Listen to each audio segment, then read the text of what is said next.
How's it going, everybody? Today I thought we would make a little video on this beautiful day about two boats that I consider the best boats in the fleet. If you've watched my channel for very long, this boat right here should look familiar.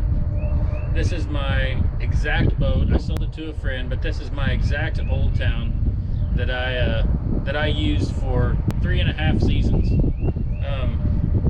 It was a great boat, and I loved fishing out of it. Now, I will say this, for the purposes of this video,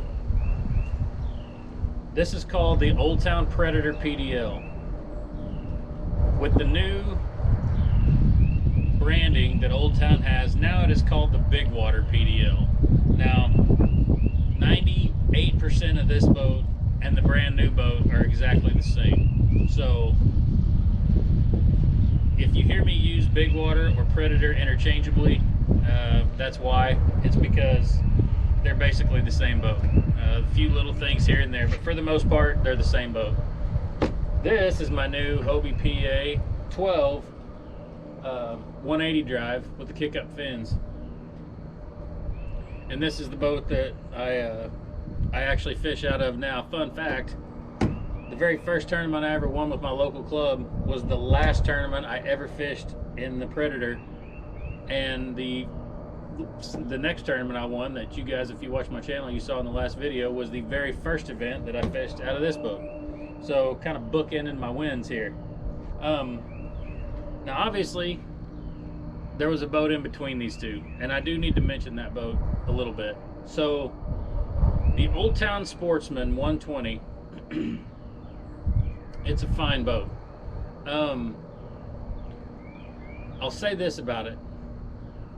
If you are going to be seriously, in my opinion, now there's people out there that can do it, but if you're going to be seriously chasing stuff, I'm not sure that it's the best boat for that. It's a great boat to fish out of. As far as the fishing goes, it's not that much different than any of the rest of them, but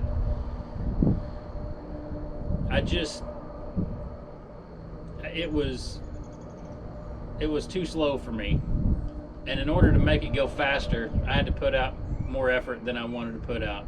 So I sold it to a guy here. He doesn't fish any of the tournaments. He may fish a couple, but I sold it to a guy here in town, and it's going to make a great fishing boat for him. So anyway, I actually sold this boat to a really good friend of mine, and he let me borrow it back for the purposes of this video. So we're going to do a little comparison video between these two. I've actually owned both of them. I've been in this one for about a month now. I was in this one for about 3.5 years, and I don't know all the ins and outs of the Hobie yet, but I've had a chance to put it through its paces pretty good. So I feel like I can make at least a somewhat reasonable comparison between the two after being in them. So like I said, Bigwater, Predator, interchangeable, but the Old Town Bigwater is brand new, retails for $29.99. This boat, brand new, because it's the camo one, was $44.99. If I would have gotten the orange or the dune color, it would have been, I think it's called papaya, actually, not orange, but it would have been $42.99. So basically, the color was the extra 200 bucks, but anyway, so you're talking about a $1,300 difference between the Bigwater and the Hobie PA. So where is that $1,300, and is it worth it? So as far as the specs on these boats, they're eerily similar. They both weigh pretty much the same. They're both the exact same distance in width. This boat is actually 14 inches longer than this boat. And I actually wouldn't be out of line too much. I'm not so sure that this boat's primary stability is not a little bit better than this one, and maybe it's because the seat sits lower than this one.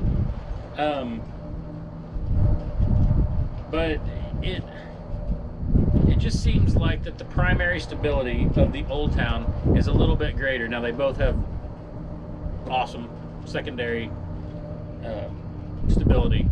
It's not going to tip you over unless you really are trying to tip it over. But let's let's kind of see exactly where that extra $1,300 to $1,500 is, and is it worth it.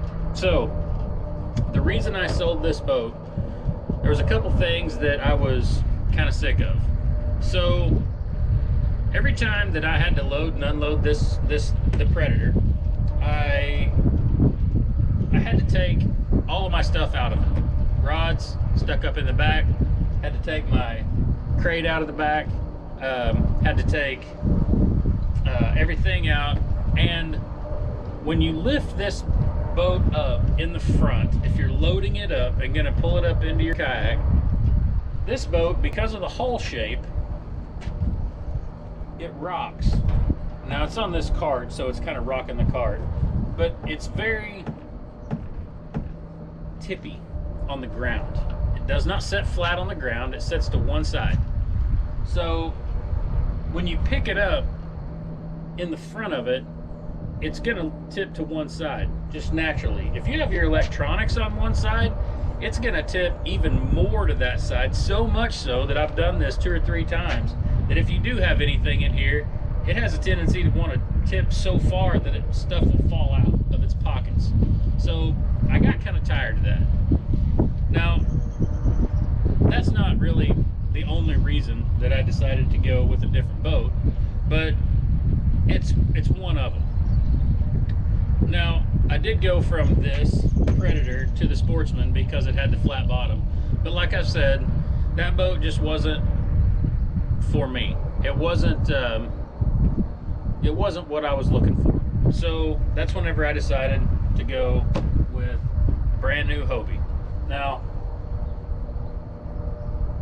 the things that the Hobie has over the Bigwater, the Hobie has horizontal rod storage. When I load my kayak in my garage the night before an event, I can load it in the back of my truck and drive all the way to the event with every rod in the boat. I don't have to then get to the ramp, park, take all the rods and put them in the boat and do all that. And they don't stick up behind me.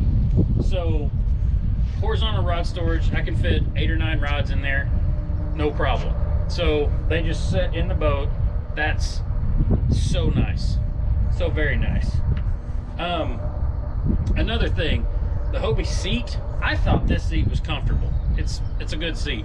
The Hobie seat is unbelievable, so it's incredibly comfortable. I like the paddle storage on the Hobie. The paddles store actually back here in the back. They have their own paddle leashes back here in the back, out of the way, as opposed to the Old Town, which the paddle leash is on the side here, and it actually sits running long ways along the boat. Again, that's not a big difference and not a game changer. I do like the fact that on the PDL, or I'm sorry, on the 180 drive, that if you're in super shallow water, you can basically push your feet apart and the fins tuck up to the bottom of the boat. So this is how the Hobie 180 drive works, like fins. So you can sit there and do this, and you can float across inches of water. Whereas when the PDL drive is down, it's down and it's down.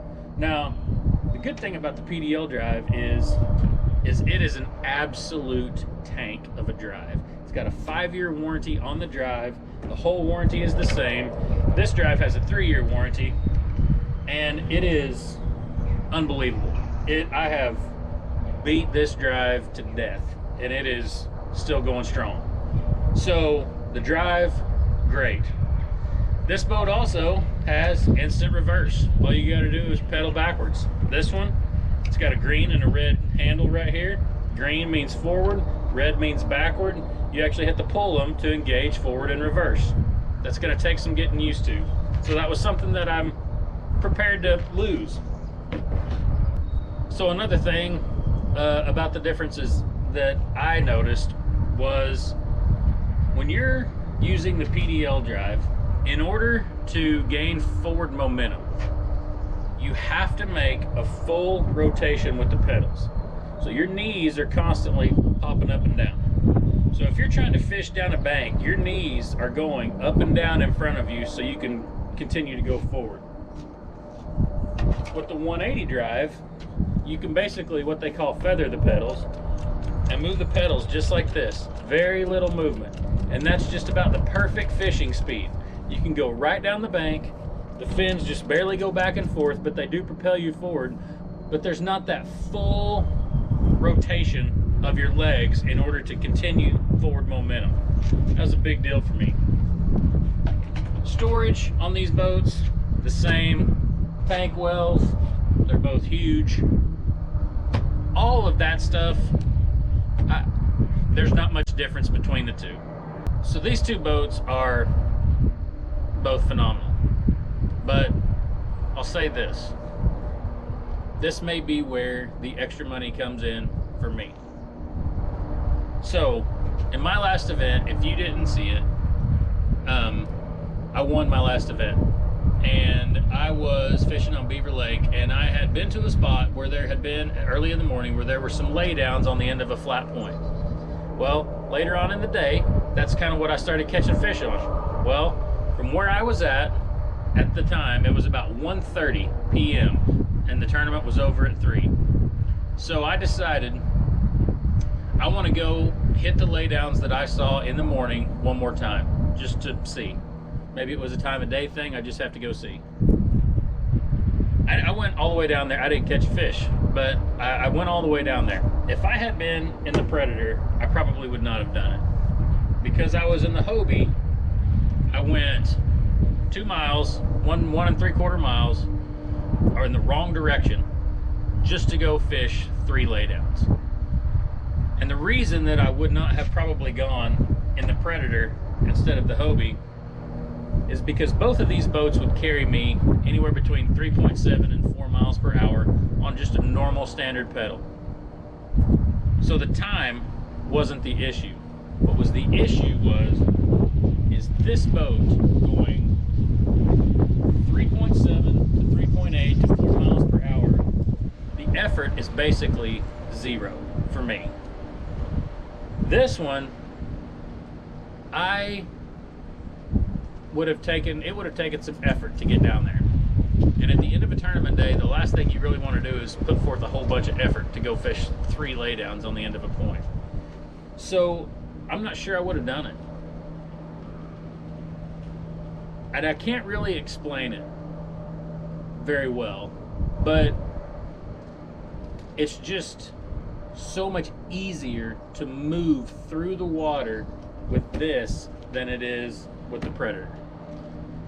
So I was thinking about some tournaments that I've got coming up. And I know I've got a big one coming up, a local club tournament. We're partnering with Moyak Tournament Series and the All-American Kayak Classic on Table Rock Lake. That's coming up this Saturday. And then beyond that, my next tournament after that is going to be the Hobie BOS down on Broken Bow.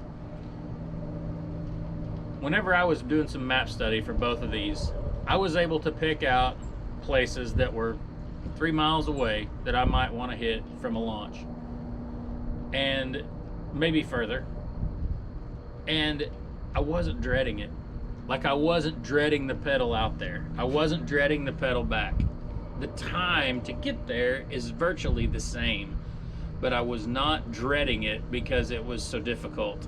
So, not that it's difficult with this PDL drive, it's just basically, I wish I could explain it. It's just, it's not much effort. Like, I feel like when I'm pedaling and I'm not breathing heavy and things are going well, and I look down, I can't believe that I'm going 4 miles per hour, which in this boat, I felt like I was trying to get 4 miles per hour out of it. So, there's definitely some pluses and some minuses to each one of these. The fact that this one does not have instant reverse, that's a thing. It just is a thing. The fact that this one is, I will say this one is a faster boat off the line. So if you were just going to race these two, this boat would win. Max effort, PDL is going to beat the Hobie. Just is. So this boat, this Predator, is a phenomenal boat. But to me, when I was able to glide across the water in this Hobie in my last event, and I wanted to go check a spot that was 2 miles away, I wasn't dreading it. I just thought, well, it's going to take me 30 minutes to get there, but it was no effort to get there. So to me, that's where the extra money comes into play, and all the other little things: the open deck in the front, the horizontal rod storage, the seat sitting up a little bit higher. I will say this, another key thing about the Hobie is that the transducer actually mounts under the boat. I was afraid to mount it under this boat because it just kind of mounts right under the boat, and I was afraid I'd scratch it up. But the Hobie actually has a retractable transducer plate that sucks up into the hull of the boat. So if you're loading it or transporting it, you don't have to worry about your transducer getting in the way. So that's another key. But just all the little stuff, and the fact that I had more fun fishing out of this boat, because when I was fishing out of this boat, I felt like I had been fishing out of this boat for 9 hours. This one is a piece of cake. Stood up, got in the truck, and left. It's a different muscle group, and maybe one of these days I'll discover that I just can't live without that instant reverse. But for now, this boat is gonna be my tournament boat. And like I said, this boat is a phenomenal boat, but for me, the extra 1,300 bucks is worth the effort that it takes away from actually getting to and from places. So anyway, I hope you guys enjoyed this. I've owned both of these now.